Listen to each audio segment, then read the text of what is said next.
मध्यमाभ्यां नमः निरूढवचुगन्धात्मने अनामिकाभ्यां नमः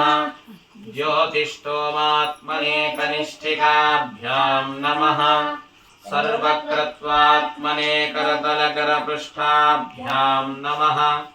अग्निहोत्रात्मने हृदयाय नमः दर्शपूर्णमासात्मने शिरसे स्वाहा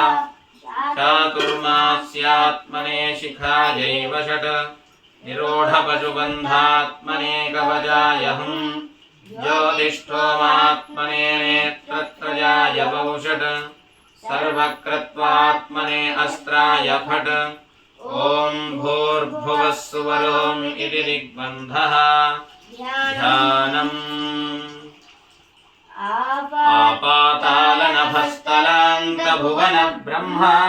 आपातालनभस्तलान्तभुवनब्रह्माण्डमाविस्फुरत्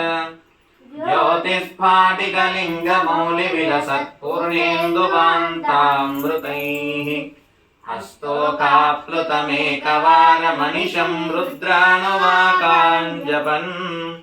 ध्यायेदीप्सितसिद्धये ध्रुवपदं भक्तोऽभिषिञ्चेत् शिवम् ब्रह्माण्डव्याप्तदेहा भसितहिमरुचा भासमाना भुजङ्गैः कण्ठे कालाः कपर्दाः कलितशशिकलाः चण्डकोदण्डहस्ताः त्र्यक्षा रुद्राक्षभूषाः सुललितविभवाः शाम्भवा मूर्तिभेदाः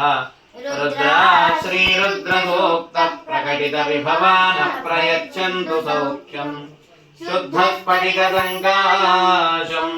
शुद्धविद्याप्रदायकम् शुद्धं पूर्णचिदानन्दम्